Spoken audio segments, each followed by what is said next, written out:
भी हम आपको इंश्योरेंस का थोड़ा सा क्या कहते हैं बेसिक बता देते हैं। जनरली जो हम डील करते हैं वो मोटर इंश्योरेंस में डील करते हैं, ठीक है। उसमें क्या होता है, 3 टाइप की इंश्योरेंस होती है मोटर इंश्योरेंस, जिसमें फर्स्ट वन होता है स्टैंड अलोन ओडी, जो कि 1 साल और 2 साल पुरानी गाड़ी के लिए होती है, ठीक है। उसके बाद होता है सेकंड वन होता है पैकेज पॉलिसी और कॉम्प्रिहेंसिव पॉलिसी, जो कि 1 साल के लिए ऑन डैमेज होता है, 1 साल के लिए थर्ड पार्टी होता है। और ये ओनली एंड ओनली यूज़ होता है 3 ईयर ओल्ड और अबव 3 ईयर ओल्ड कार के लिए। थर्ड वन होता है stand alone TP, only third party. अब यहाँ पर ओडी क्या होता है, ओडी होता है ऑन डैमेज, टीपी होता है थर्ड पार्टी और लाइबिलिटी पॉलिसी।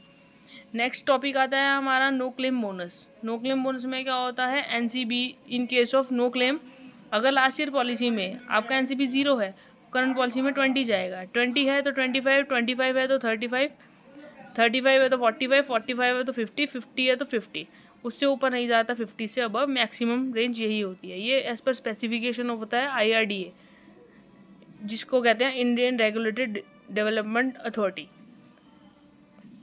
ये उस केस में है जिस केस में क्लेम नहीं लिया है। अगर क्लेम लिया हुआ है उस केस में क्या होगा कि नो क्लेम बोनस 0 हो जाएगा।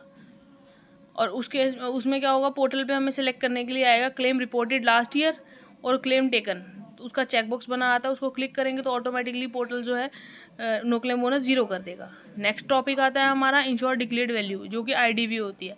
अगर गाड़ी की वैल्यू 50 लाख है तो हमें उसको 10% कम करके ही देनी होगी करंट पॉलिसी में। अगर कोई क्या, जैसे कि 50 लाख है तो 50 लाख में से 10% एप्रिशिएट करें तो 45 लाख हो जाएगा, तो हमें वही देनी है, उसके अलावा कुछ नहीं देना है।